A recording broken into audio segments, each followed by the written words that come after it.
What's up, everyone? This is Ruben Young, aka the Young Electrician. Here on this podcast, we like to see electricians grow, not just in the field, but also in their personal lives. With that said, let's hop right into this episode. This episode, we are going to be talking about 10 things I learned as a young electrician, and I'm making this episode for you guys starting off in the trade, first, second, third year, hopefully to give you guys some advice to avoid some of the pitfalls that I felt myself in, and to help you excel in your career. Let's hop into it. Number one, you can make mistakes. Now, the mistake ratio of a first, second year electrician versus a third, fourth, fifth, sixth year electrician or journeyman is pretty big. Nobody is expecting you to work like a journeyman, to work like a seasoned electrician. So if you're in your first or second year, then people are expecting you to make mistakes. So you can make mistakes in the same area somebody else would, and you're probably not going to get in trouble. And I say this not so that you'll make mistakes and you'll be careless, but I say this so that you won't be stressed out. I want to tell a funny story. I had a coworker one time. We called him Snoop Dogg because that's what he went by, and he looked kind of like Snoop Dogg. Super cool dude, love that guy. But we were both in the trade around the same time, and every single day when we left work, we would walk to our cars, which was, I don't know, like a block or two away, and he would be stressing out. I kid you not, he would be stressing out thinking, I'm going to get fired. He'd be like, Ruben, I'm going to get fired, man. I just know it. They're going to let me go. I'm going to get fired. And it was hilarious because it took me, I don't know, it took me like 3 months to catch on that this was the pattern. Every single day after work, he would tell me the same thing on our way to our cars. And I looked at his work, and his work was good. They were giving him a little bit more responsibility. He was in his second year, I think. And they were giving him more responsibility. And it was funny, though, because he was so stressed out that he wasn't good enough, he wasn't fast enough, but he was doing well. And all he could see is that he wasn't as fast as a journeyman. He wasn't as fast as other guys that were working. And honestly, it's a good thing to want to excel and to be as fast as your journeyman or as fast as somebody else that's working around you. But when you're in your first and second year, nobody's really expecting that from you. So although it's good, it'll be good if you could do that, nobody's expecting it. So for him, he was just stressed out every day, and it was hilarious. They never fired him. He was there until that company went down, which was like maybe 2-3 years after I left. But it was funny. So not to laugh at his his stress levels, but it was funny after a while. And I would make fun of him, dude. I would make fun of him all the time for it. So no one's expecting you to do what a journeyman could do. They might give you more responsibility just to see how you handle it. But remember, they are trying to train you. They're trying to train you. A journeyman, if I get hired onto a company, they're technically not trying to train me. They're going to point in the direction, give me the plans, give me the material, and expect me to know how to do it.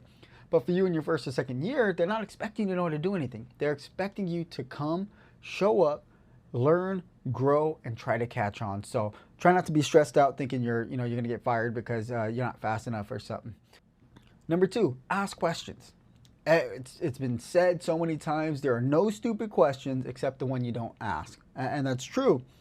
It is worse to go on doing something wrong than it is to look a little silly asking maybe the second, third, fourth time just for clarity.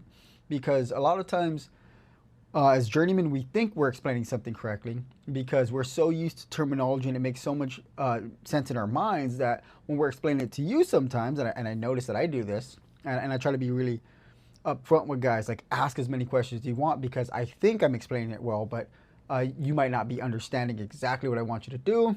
And what happens is this: we get a little stressed out. We're thinking about like, man, am I going to be able to complete this task? Am I going to be able to measure up to what this crew or this lead man or this foreman expects from me? And we're so far ahead of ourselves, worried about whether we're going to do well or not, that we don't actually really focus on paying attention to what they're actually asking of us. So my encouragement is ask questions. Even if you forget and they've been over 3, 4, 5 times, ask questions, man. Don't get to the point though where you're just so afraid to do anything. Take some jabs. You got to learn. You're going to mess up, like I said in point 1. But ask questions. Don't be afraid to ask questions. All right. Try to build that habit of asking questions because it's never going to end. None of it. We all expect to just get to a level in our electrical trade where we know everything, but that's not true. There's so much information going around the job site, so many things that are changing, so many things that's just lost in translation. Things don't get passed along properly. And there's RFIs, there's change orders, there's a bunch of stuff happening. So ask questions, get in the habit of that. Because even if you're the foreman, you could be running the job. And if you're not staying up to date with things, asking proper questions, following up with your PM, with the GCs, with the other trades, you could be doing something in one area and excelling and getting buried in another area. So asking questions is very important, especially if you do move up and you're working with other trades, trying to work with them and ask them questions on what their schedules look like so that you can work around them. So it's not just for apprentices or first year ETs, it's all the way down the line in your electrical trade. Number 3, when to buy tools and buying tools. So buy tools when you need them.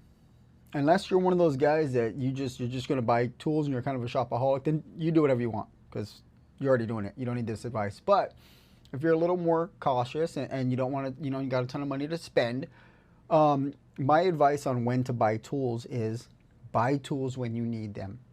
Now, a good rule of thumb is if you find yourself borrowing somebody else's tools 2-3 times, and that second time you should consider, I probably need to buy this tool. The third time you're going to ask them to borrow that same tool, you need to go borrow one. Nobody's buying tools for you to use them. You're not buying tools for other people to use. It's cool. We should let each other use each other's tools and, work together to complete a job. But at a certain point, you have to have respect for somebody else's property. And you have to have respect for yourself in this trade to acquire the proper tools. Also, if you are buying power tools, I recommend finding a good brand that you like, sticking with them because batteries are expensive. Sticking with one brand, building on that because those batteries are the most expensive thing. And when you're buying tools, if you're going to buy power tools, especially if you're going to Home Depot, you're going to buy power tools, then I recommend buying them online. Just look at the in-store price and what you get for it, and then look at the online price. I hate buying tools inside of Home Depot, power tools specifically, because I know I could have got it probably for cheaper through their website and with an extra battery or just some little thing thrown in with it. So you get great deals on Home Depot's website. So and I'm not promoting Home Depot here. They don't sponsor this, although they should, but they have great deals on their website. 2, another thing about Home Depot, Husky sucks. Husky is across the board kind of just trash. So don't waste your money, right? Cobalt, if you have to go, to a store brand tool, not a great tool either, but it is better than Husky. If you're going to buy a store brand tool, that's just my uneducated, unsought after opinion. There you go. How to ask for a raise. Number 4, how to ask for a raise.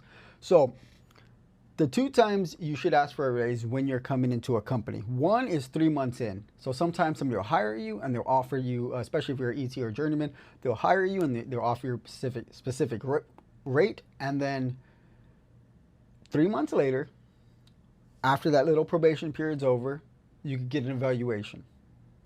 Also, a year after you start, you could get an evaluation. You should get a yearly evaluation every year.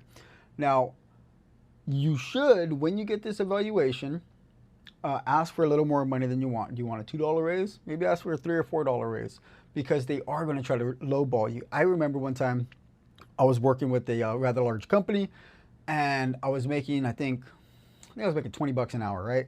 And I was getting kind of moved into a lead position and I was taking on more responsibility. So I walked in and I talked to the foreman and I asked him, I said, hey, it's been 3 months. I'm kind of getting moved into this to this lead position. Can I have a performance evaluation? And he knew exactly what I was talking about. If you walk in there and you say, hey, can I have a performance evaluation? They're gonna know what you're talking about. You want some more money, right? You don't care if you're doing well there. You care if you're gonna get more money. So, and they know that. So he said, okay, what do you want? He said, you want more money? How much do you want? He said, like $2. And I said, I was thinking more like $3. And then he says, I'll put you in for 3, but they'll probably give you 2. And then I asked him, well, can you put me in for 4 so that they'll give me 3? He looked at me, smiled, and says, I got you. And within 2 weeks, I got a $3 raise with no actual evaluation. So when you're asking for a raise or for an evaluation, sometimes your yearly evaluation comes and they don't think you did well enough to get a raise. This is kind of a slap in the face a bit. It's kind of, it's kind of stupid, but sometimes they're like, hey man, you didn't really show progress. Maybe you're missing days. Maybe you're not producing well, whatever it may be. So if you have a performance evaluation and they say that they can't give you a raise due to your performance, then you ask them, okay, well, hey, I want $2, $3 more. What would it take for me to get that, to be in a position in your eyes to get that? And what you're going to do now is you're going to establish a kind of some guidelines and a set date and a goal to reach with them.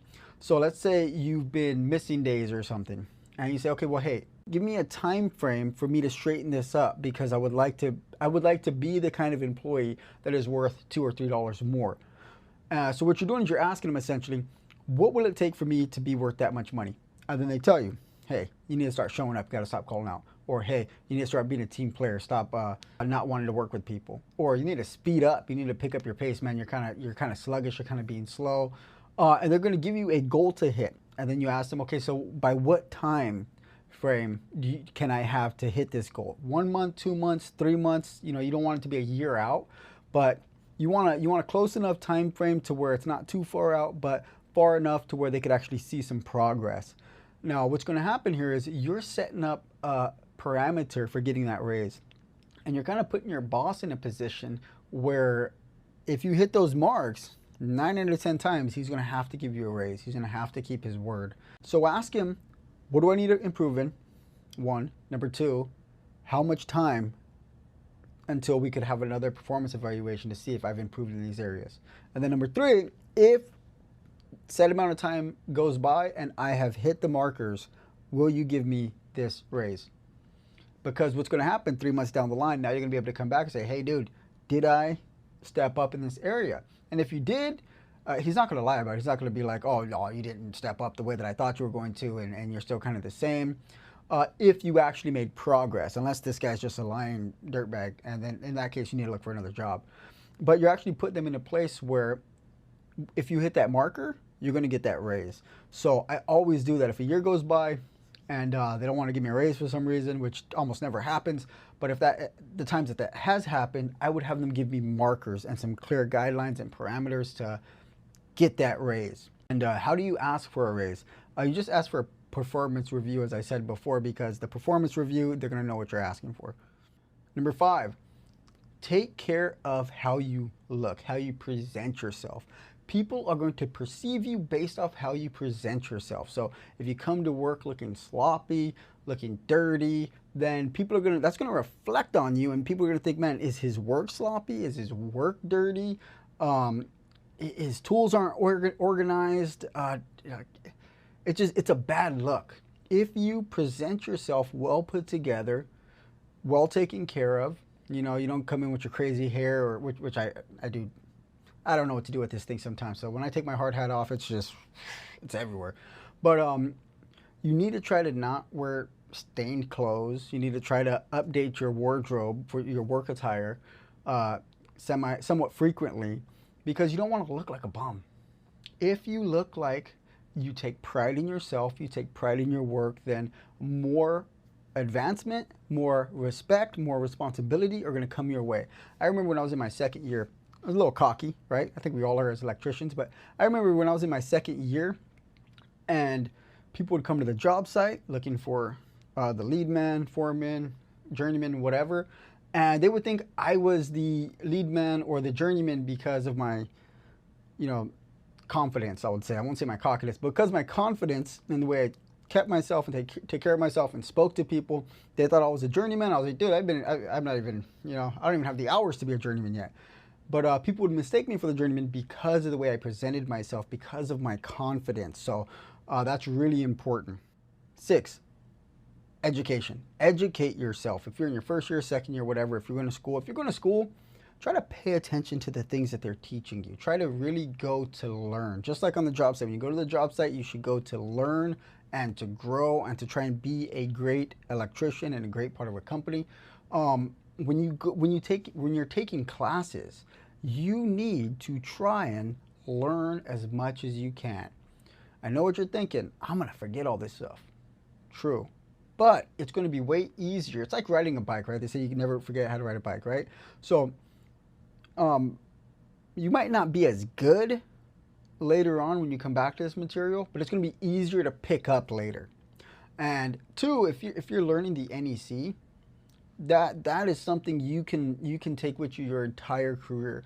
Electrical theory, you might not use that, right? I mean, some of these equations, you might not be using that on a job site. You might though, but when it comes to navigating the code book specifically, it doesn't matter. You don't have to be a journeyman. You don't have to be a foreman. If you're studying the code book, which isn't, it's not as crazy of a book as we sometimes make it out to be. It's a big book. There's a lot of information in there, but it's specifically designed by electricians for electricians so that you can find what you need in there so that you can install things safely and correctly. So don't be intimidated by the NEC. But what I want to say here is you have to educate yourself. You go and get certificates if you need to.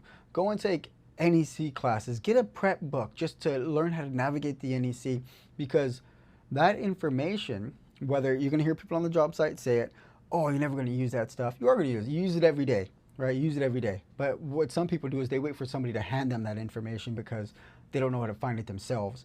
You're working on a job site and your lead man is wondering about a specific code, and maybe it's something that you just went over in your own personal study time, and you're like, oh, I know that. Strap-in Romex, it's 4.5 feet. Strap-in MC, 4.5 feet. I know that. And you're like, you sure? And he's like, yeah, look, bam, right here in the code book. And you can show him, and it's not making him look stupid because you guys are a team. It's giving him information that's going to help him further the job without possibly failing in inspection. So if you have that information and you use it, I did that a lot when I was a young electrician, because not because I was navigating the code book, but because I would ask a lot of questions and I would talk to the foreman, and I really wanted to know. Number 6, show up early, leave late. Unless you have some real important life responsibilities, show up early, leave late. Now, your journeyman doesn't have to do this. Your foreman doesn't even specifically have to do this. They're already kind of where they want to be. They could do this, they should do this, but they're already where they want it to be.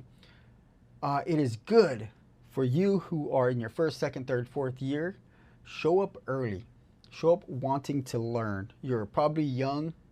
You probably don't have as many responsibilities in life yet, and you could afford to sacrifice that time so that you can move your career forward. You're not losing that time. You're not getting ripped off.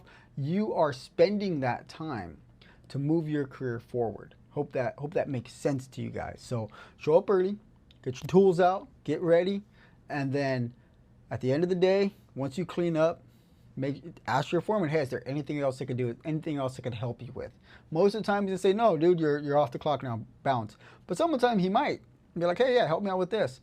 And although I don't advocate working for free, almost ever, in this case, you are building a relationship with that foreman, and he knows, man, this is a solid guy or this solid lady, and I could trust them.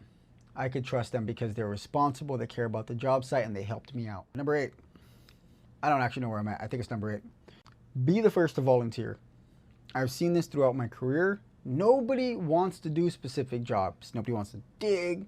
Nobody wants to crawl into any crawl space. Nobody wants to organize a material. Nobody wants to go and grab material. Nobody wants to do a lot of random little things. Nobody wants... My dog's right there. Nobody wants to do these random little things. So anytime the boss asks if anybody wants to do a specific job or say who would do this, volunteer. And I'm going to tell you 2 things are going to happen. 1, you're going to earn a lot of respect. 3 things are going to happen. 1, you're going to earn a lot of respect.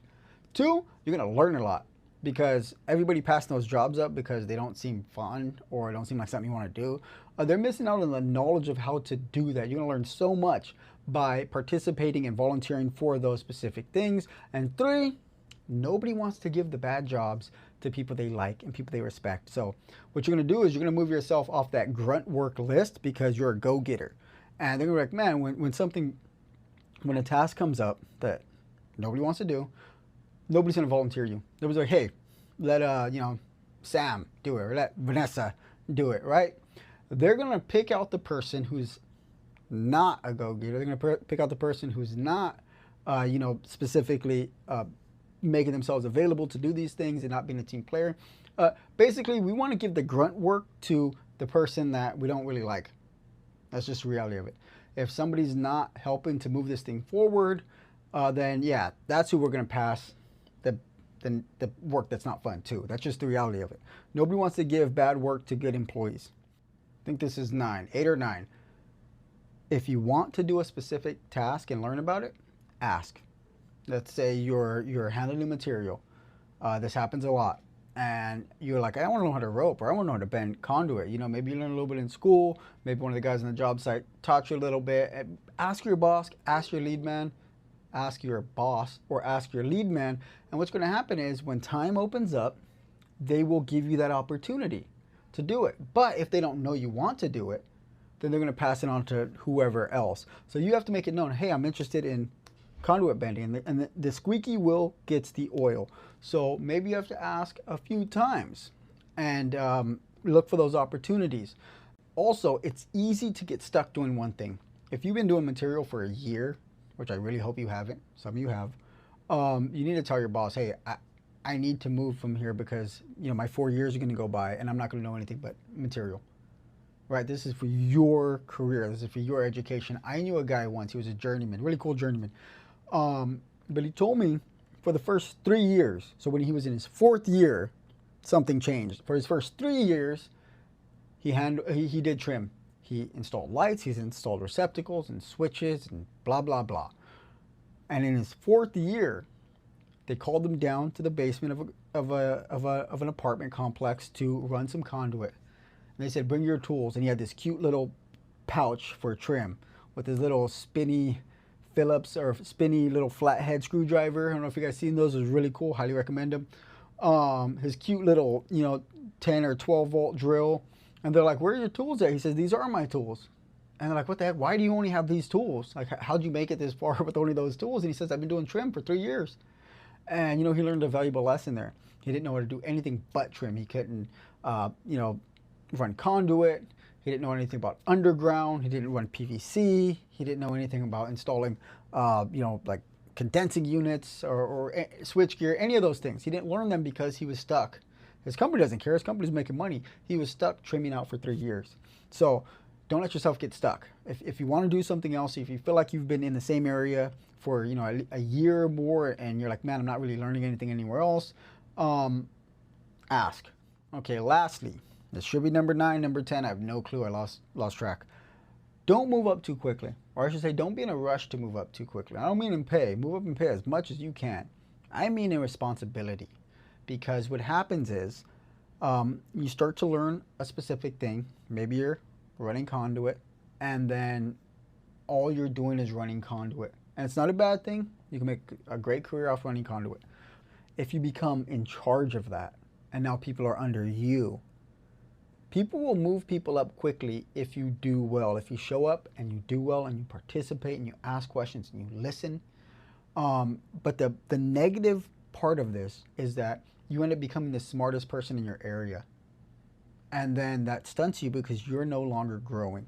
And that happened to me on quite a few occasions because I was kind of a go-getter and I wanted to move up. I caught on quickly. I just wanted to move up. I wanted to be the journeyman. I wanted to be the foreman. I wanted to be the lead man. I wanted to, I wanted to take a shot at these things. And then I ended up in my 4th year becoming a foreman. And I didn't even have enough hours to be certified. And I was a foreman on a small, it was like 50-something unit apartment complex, ground up, brand new residential. And I found myself being the smartest person on that job site. And I didn't like it. I didn't feel like I was growing. I felt like I was stunted. I felt like I was figuring everything out on my own. And I was like, man, I don't have enough hours to get certified. And I'm in a position where I'm stuck, where I can't grow. Was it a cool opportunity? Yeah. Can you excel? Yes, you can excel. But moving up too fast might put you in a position where you become the smartest person and you can't grow, and it ends up stunting you later on in life. Because what it did to me is, since I had that foreman position, since I had lead position, since I've had already 4 or 5 years in the trade, I felt like I had to be something to other people. And I felt like I couldn't ask questions at a certain point. I felt like if I asked a certain question about something I didn't know about, I would look stupid. But the reality is I look stupid by not asking the question, and I could see that in hindsight now. But at the time, I just thought, man, they know that I was a foreman before. They know that I was a lead man before. They know that I've been doing this for a while. If I ask this question, people are going to look at me like I'm stupid, like I don't know anything. And the truth is, I should have been asking those questions, and I probably shouldn't have put myself in that position or allowed myself to be put in that position so early on, because you want to be a well-rounded electrician by the time you get out of your apprenticeship or your electrical trainee time. Once you become a journeyman, you're not an expert. You are not an expert, just know that. Journeyman does not mean expert. It means you can navigate the code book and you've been in the trade for X amount of years. That's what that means. You're certified to work on electrical without supervision. But doesn't mean you're an expert, doesn't mean you're a master, doesn't mean you know everything.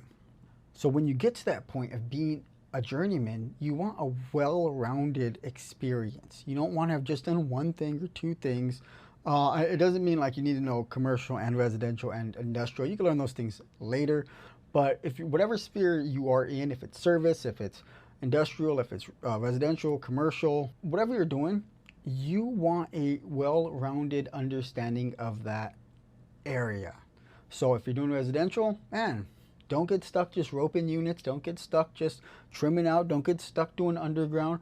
Over your 4 years, try to get a little bit of experience everywhere. Doing deck work, doing underground, site lighting, doing trim out, working on the panels, switch gears, whatever you could get your hands on in that time. Get a little bit of everything. Get some experience. Learn some stuff. Learn some stuff from the ropers. Learn some stuff from the guys that are running the switch gear. Because all these little things are going to help you out later on when you're a journeyman. Because if all you did was rope units and now somebody wants you to install switch gear and you're like, well, how do I attach it? You know, how do I attach it to the wall? How do I anchor it down? How do I connect these pieces together? How do you build a rack? What kind of conduit can I use? You're going to stunt yourself. So try to get well-rounded in your sphere. You don't have to know everything, but try to get a well-rounded experience. All right, guys, so that's going to do it for this episode. Thank you guys for listening.